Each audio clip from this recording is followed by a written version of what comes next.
お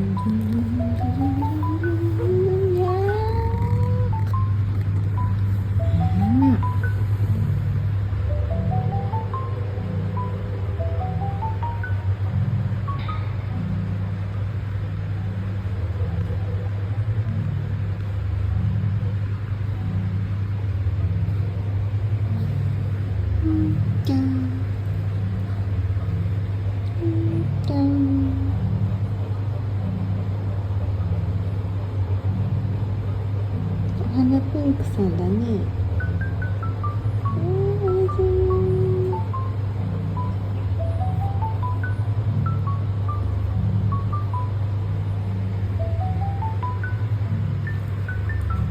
なんかピンクさん。早かった。ごめんごめん。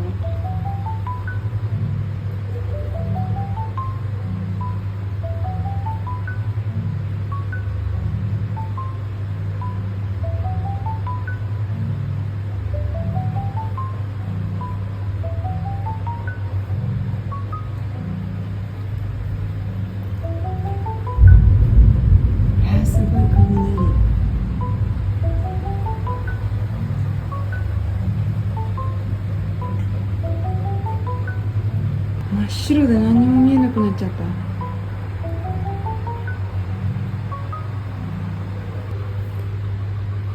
ち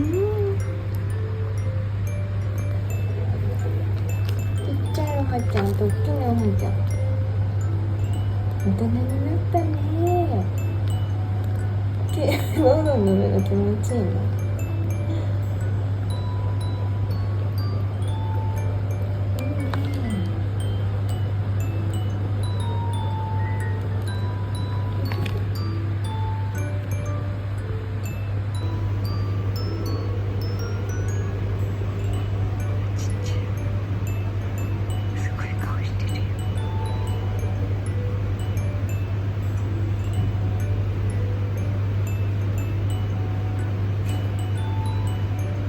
ご飯が炊けた音だよ。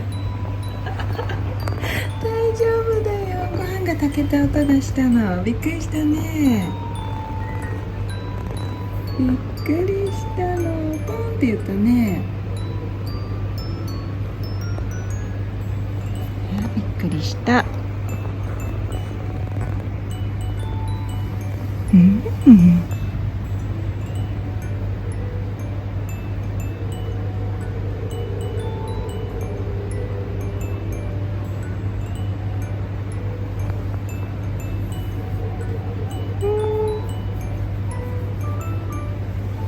よし、じゃあおやすみなさい。